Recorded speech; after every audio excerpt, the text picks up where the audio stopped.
Let's start with a significant update on Jade Cargill's narrative because, for the first time ever, something significant has finally occurred here. Another backstage chat with Naomi and Bianca Belair opens the show. When Kathy Kelly notes that the tag team titles were on the verge of being given up, Naomi and Bianca exchange glances. Does the gaze between the two of them convey anything? No, not really, but it's still important to note that they briefly glanced at one another there. However, Naomi acknowledges that since rejoining the company in early 2024, she has wanted to wield WWE Gold when asked what that victory meant to them. Naomi claims that although she did not anticipate winning gold in the form she did or in the overall circumstance, the fact that she was able to accomplish so alongside Bianca Belair means a great deal to her.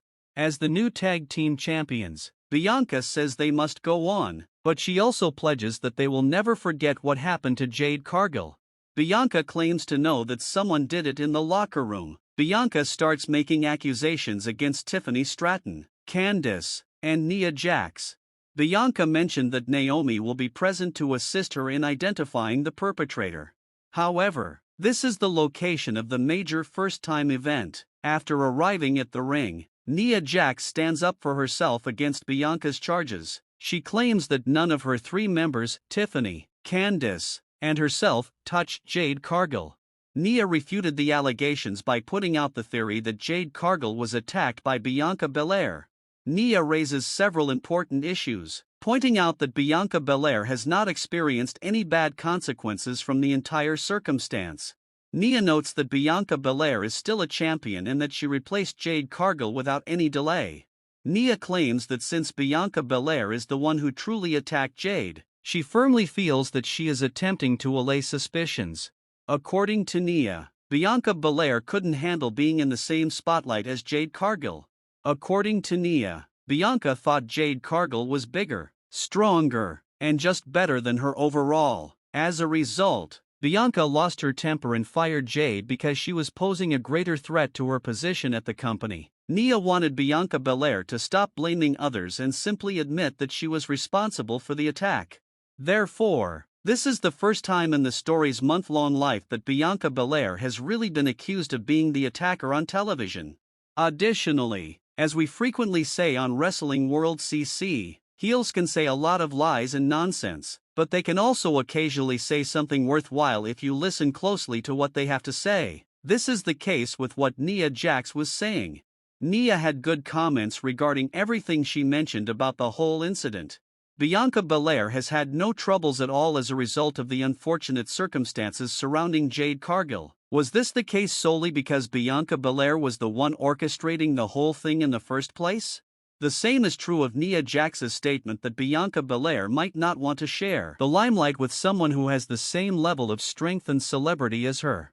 Bianca Belair has been a singles division sensation since the beginning of her career in the WWE.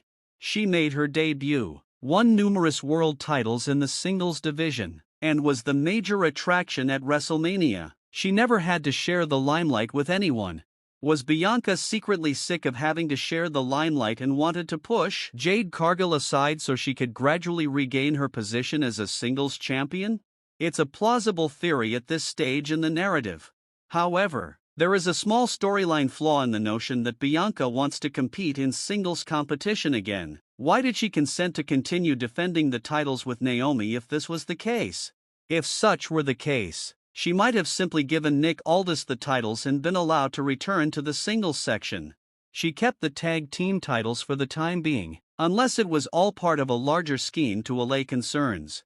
Thus, it's still a tale in which everyone is accusing one another without any evidence to support their statements. It appears that the only things that could bring the attack close to being made public are either previously unreleased video footage, an unexpected eyewitness, or, finally, the possibility that Jade Cargill herself knows something about who the attack is that she is currently sitting on.